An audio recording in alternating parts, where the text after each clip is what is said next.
Before any landscape, there is an idea. The idea that modern life has won, that comfort has become inevitable, that isolation is failure, that the absence of technology is backwardness, never a choice. But far from visible axes, above the lines where signal disappears and winter dictates rules that do not negotiate, there are villages that quietly defy this narrative, not with speeches, but with permanence. Here, living without certain comforts is neither ideological resistance nor romantic nostalgia. It is continuity. The residents do not speak of isolation as loss. They speak of distance as protection. The absence of conveniences creates presence. Every task matters because there is no substitute. Every mistake weighs heavier because there is no system to cushion the consequence. Life is not optimized, it is assumed. In this place, time does not accelerate, it observes. And those who remain learn that comfort is not what eliminates effort, but what gives it meaning.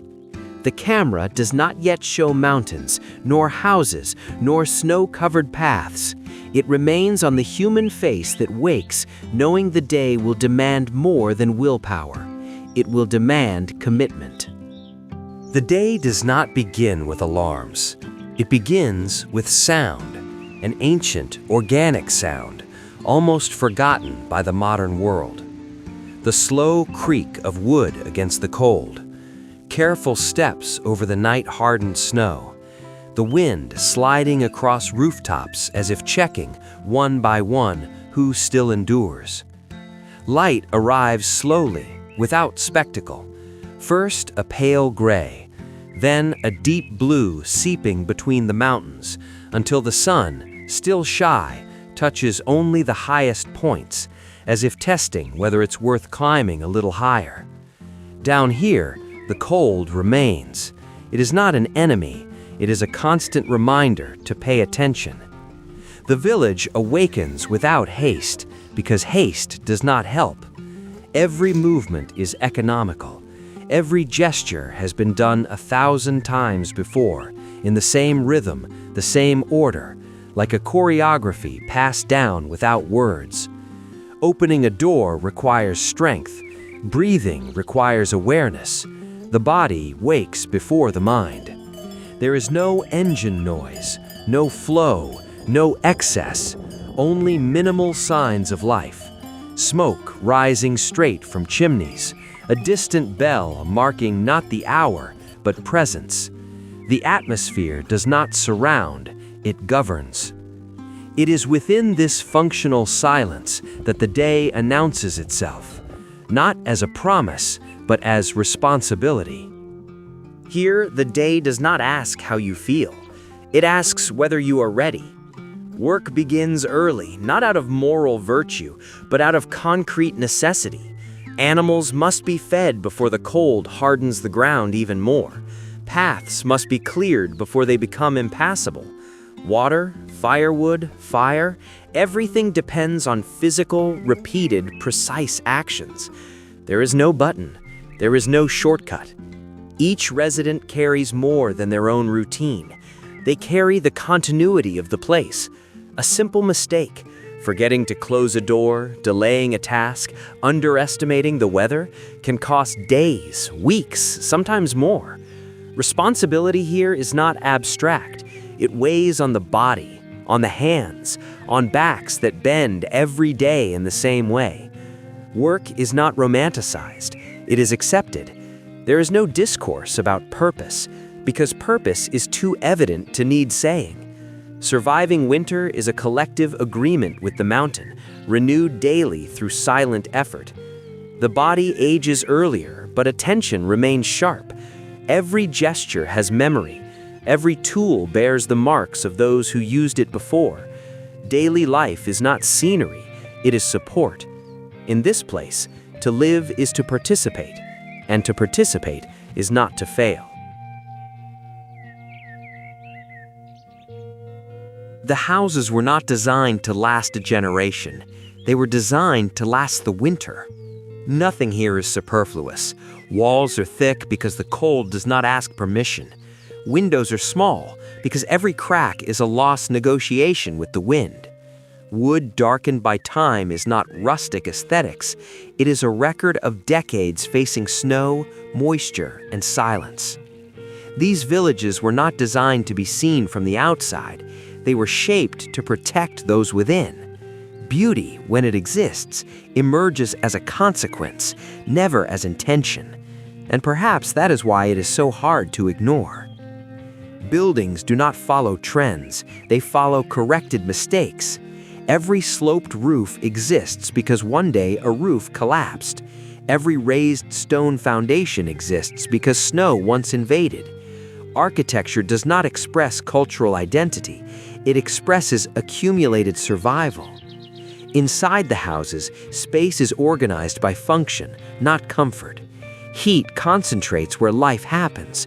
The rest accepts the cold as part of the agreement. There is no waste of energy, nor of movement. Everything is measured by the efficiency that keeps the body alive until the next season. These villages were not designed to be seen from the outside. They were shaped to protect those within. Beauty, when it exists, emerges as a consequence, never as intention. And perhaps that is why it is so hard to ignore. Here, food does not begin on the plate. It begins months earlier, when the climate still allows choices. Every meal is the result of planning, patience, and anticipation of the cold to come. Milk is not just milk. It is cheese in formation, future rest, protein stored for when the ground hardens and nothing else grows. Meat is treated with quiet respect because there will be no easy replacement. Nothing is abundant enough to be wasted. Pantries are places of memory. Full shelves do not mean excess, but relief. Every sealed jar, every wheel of cheese slowly aging, every sack hanging in the dark represents a past conversation between generations. This works, this lasts, this saves. Cooking is not a distraction nor isolated pleasure. It is life maintenance. Fire warms the space as it transforms food. The smell does not announce comfort, it announces continuity. Eating is simple, repetitive, functional, but never empty. The body recognizes the value before the mind does.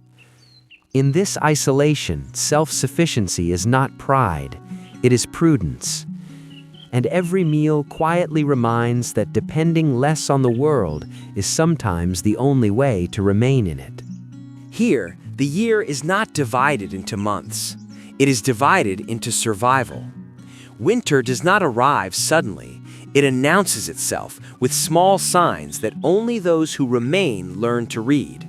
Silence grows denser. The sky lowers a little. Tasks shift in urgency. Everything begins to revolve around closing, protecting, storing. When snow finally takes the paths, the world contracts. Villages become islands. Isolation ceases to be a concept and becomes a physical condition. For weeks, sometimes months, leaving is not an option. Life happens within narrow limits. Few houses, few voices, the same faces. But there is no sense of imprisonment. There is retreat. Winter teaches economy, of words, of energy, of expectations. It imposes a forced pause on a world that has forgotten how to stop. Then, without formal notice, the light changes. The snow gives way. Water reappears. The ground breathes. Spring does not bring euphoria. It brings renewed work. Repairing what the cold damaged, reopening paths, checking roofs, fences, animals. Summer arrives brief and intense, as if it knows it cannot linger. It is the time of controlled abundance, maximum production, early preparation for the next absence. And autumn is not melancholy, it is strategy. Everything not done now will be charged later. Each season leaves a mark on the body and the memory. Here, time does not pass, it teaches. Isolation suggests loneliness only to those who have never needed another to continue. Here, living alone is impossible, even when living far apart. Everyone knows the weight of absence. If someone does not appear, someone notices. If a chimney does not release smoke, someone asks. The community functions as a silent surveillance system, not out of control, but out of practical care. Collective survival depends on this mutual, discreet, constant attention. Help is not announced, it happens. A roof repaired before heavy snow, an animal cared for when its owner falls ill, extra firewood left without explanation. There is no moral accounting. Today for you, tomorrow for me, without formal promises, only continuity. Conversations are economical, but dense. One does not speak to fill silence, but to transmit essential information. The bond is not born from affinity, but from shared responsibility. Here, community is not an emotional choice, it is human infrastructure. Isolation does not eliminate the other, it makes them indispensable.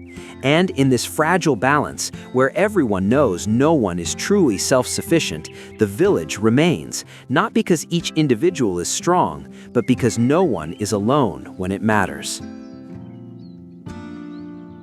Modernity reached here, but it did not take control.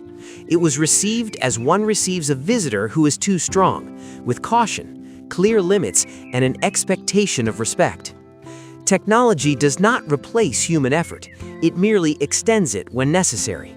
A solar panel does not represent ideological progress, but minimal autonomy.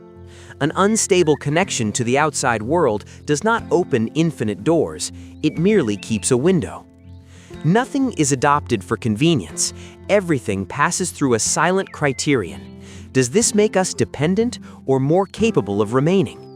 If the answer threatens the fragile balance between body, time, and environment, the novelty is refused without conflict. Here, efficiency is not speed, it is continuity without rupture. The phone does not interrupt the day. The machine does not eliminate essential work. The old rhythm remains intact, and the new only enters when it learns to adapt to it. There is no conscious nostalgia, there is cultural vigilance, a constant care so that comfort does not erode attention, nor ease dissolve commitment. In this place, progress does not point forward, it curves around what already exists. Modernity is a tool, never a direction.